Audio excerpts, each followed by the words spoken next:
वंदे पुरुषोत्तमम।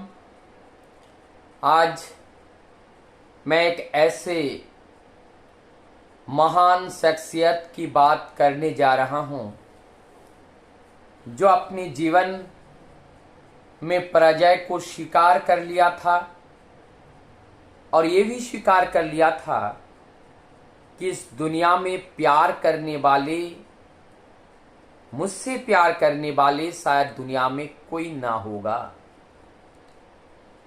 और अपने आप को भी वो घृणा करने लगा था।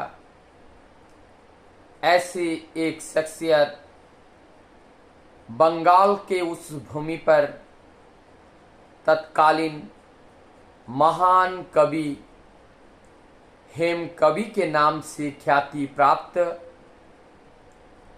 एक साहित्यिक का जन्म हुआ। लेकिन प्राकृतिक विडंबना ये रही कि उनका जीवन एक शराबी की तरह बन गया।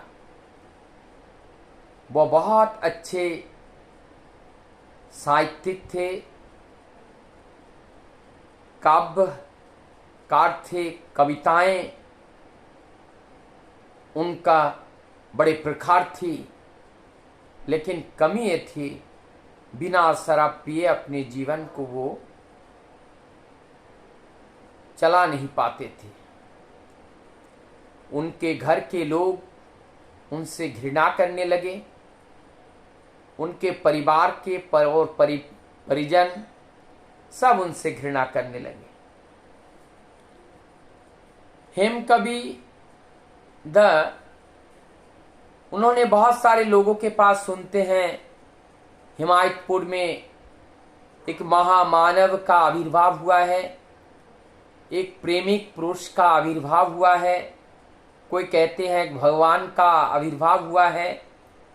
ऐसे बहुत सारे बातें उनको कान में झंकारित हो रहा है।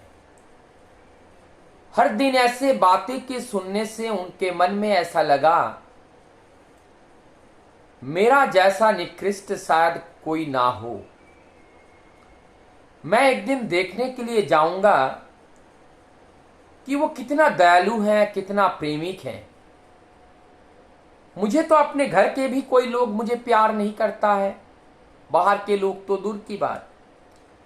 तो मैं उनके पास मैं जाऊंगा और जाके मैं देखूंगा कि ये कितना दयालु है, कितना प्रेमिक है। उन्होंने उस दिन खूब शराब पिया और शराब पीकर पूरा फूल हो गए। अब धीरे धीरे हेम कविदा, शाम का समय है, वो ठाकुर जी के आश्रम की ओर रवाना होते हैं। ठाकुर जी के आश्रम में प्रवेश करते ही ठाकुर जी अपने दरवाजे पर दंडायमान, दूर से ठाकुर जी कहते हैं, आओ आओ हेमदा आओ, कह करके उनको बुला लेते हैं। दोनों बाहु को प्रसारित करके हेम कविदा को अपने गले में लगा लेते हैं। हेम कविदा भी नशे में चूर चूर, और उनका नशा इतना बेहद सा नशा था कि वो ठीक से खड़े नहीं हो पा रहे थे। और वो धीरे धीरे ठाकुर जी को लेकर, ठाकुर जी वहीं बैठ गए और उनका जो सिराना है वो ठाकुर जी के गोद में लेकर ठाकुर जी बैठे हुए। अब हेम कविदा इधर उधर ताक रहे हैं और ठाकुर जी के चेहरे को देख रहे हैं और कह रहे हैं कि ठाकुर, मैं तो आज शराब पी के आया हूं, आपको बदबू नहीं लग रहा है, महक नहीं आ रही है? ठाकुर जी कह रहे हैं, नहीं तो, और आ भी रही है तो क्या हुआ? ठाकुर जी ने इस बात को महत्व नहीं दिया। हेम कविदा के दोनों आंखें आंसू से भर आई। एक भावमय उनका परिवेश हुआ।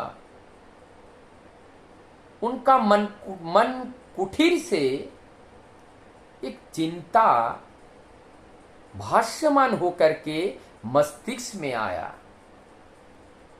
कि मुझे इतना प्यार आज तक तो किसी ने नहीं किया, सब तो मुझे घृणा करते हैं, और आज यहां आकर के मुझे इतना प्रेम कैसे मिल रहा है।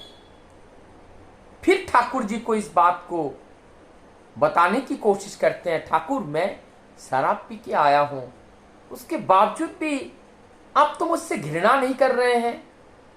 ठाकुर जी कहते हैं, हिमदा हमारे ये दो हाथ देख रहे हो ना, अगर एक हाथ में सेप्टिक हो जाए, घाव हो जाए, पुराना जख्म हो जाए, दवाई से ठीक ना हो, तो क्या हम उसे काट देंगे? हम उनको ठीक करने का प्रयास करेंगे ना। हेमकविदा की आंखें और भर आए। उन्होंने कहा, ये तो ठीक कह रहे हैं। फिर हेमकविदा ठाकुर जी से कह रहे हैं, ठाकुर इस तरीके की जो बात है मैंने जीवन में पहले कभी नहीं सोचा था कि ऐसी भी बात होती है, ऐसे भी प्रेम होते हैं। ठाकुर जी के वहां रहे, 2-4 दिन रहने के बाद ठाकुर जी को प्रणाम करके वो वापस लौट जाते हैं।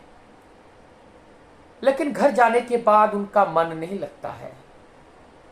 4 बजे का टाइम जब होते हैं वो फिर पी लेते हैं, लेकिन उनके मन से ठाकुर नहीं जाता है, ठाकुर उनके मन में रहता है।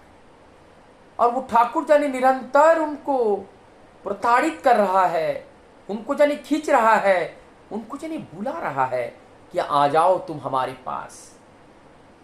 ऐसे खिंचाओ, उनको विचलित कर दिया। 2-4 दिन बाद उन्होंने फिर प्लानिंग बनाया कि मैं आश्रम जाऊंगा। मन में सोचने लगे, आश्रम तो जाऊंगा, लेकिन वहां शराब कहां मिलेगा, 4 बजे तो मुझे शराब चाहिए ही चाहिए। उन्होंने कहा, ठाकुर जी से तो पहले पहुंचता हूं। वहां गए। शुरू में तो उन्होंने पावना से खुद वो शराब ला करके पीने लगे। बहुत सारे लोगों के नजर में आ गया कि ये शराब पीने वाला आश्रम में रहता है। सभी लोग कहने लगे, ये आश्रम में तो शराबी और जुआरी का अड्डा बन गया। इस तरीके के दुष्प्रचार आश्रम के नाम से होने लगे। ये बात परमदयाल के कान तक भी पहुंच गया, लेकिन परमदयाल छिछि ठाकुर वो जरा सा भी अपने पथ से विचलित नहीं हुए, क्योंकि वो परम कारुणिक हैं।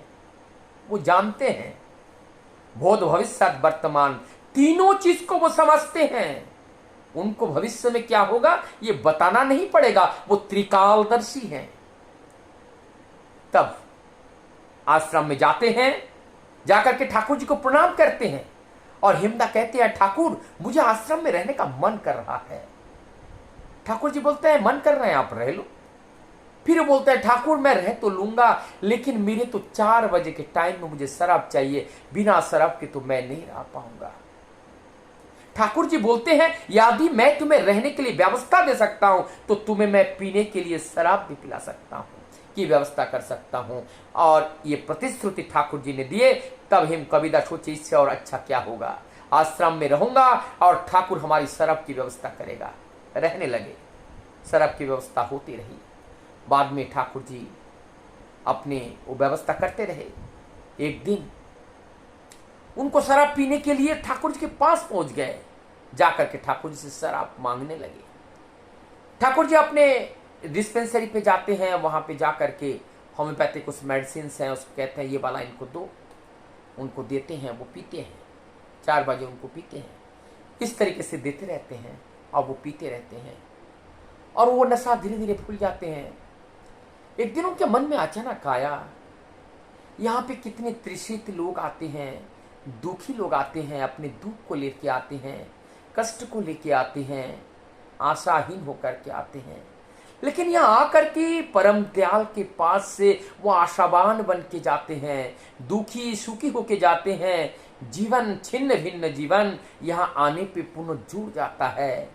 ऐसे महान आत्मा, ऐसे महान व्यक्तित्व जो लाखों लाखों लोगों को अपने आशीर्वाद से उनका जीवन में मंगल उतर आया, और मैं कैसा अभागा हूं, उनको मंगल करने वाले हाथ से दिया हुआ शराब मैं पी रहा हूं। मैं क्या मनुष्य हूं या जानवर हूं? इस तरीके कि अपने ऊपर एक घृणा का चिंतन आया।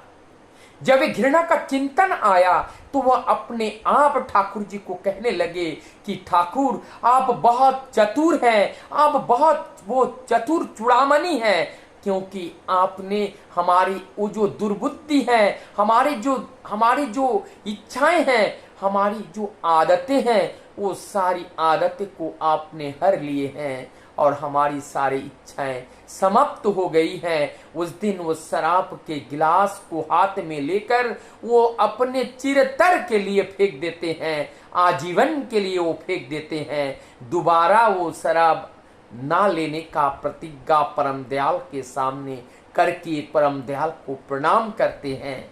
तो ये कि जहां शराबी थे, आज वो शराब को त्याग करके परम दयाल के सानिध्य लाभ करके वो जो कवि थे एक महान कवि में तब्दील हुए और ठाकुर जी का उन्होंने जो देखा, जो दर्शन किया, उनका चित्रण उन्होंने अपने काव्य में अनेकों कविताओं में उन्होंने रच डाली और सारा जगत वो हेम कविता के नाम से जानने लगे। और आज भी श्रद्धा के दृष्टि से हेम कविता को जाने जाते हैं। ठाकुर जी की साथ साथ ये है एक भक्त प्रवर के रूप में निखार आया तब जब उनका सानिध्य परम पुरुष का मिला।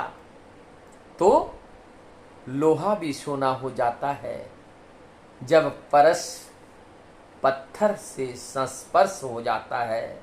ऐसा ही शायद हेम कविता का परम पिता के स्पर्श संस्पर्श में आने के बाद उनका जीवन लोहा से सोना में तब्दील हो गया। वंदे पुरुषोत्तम।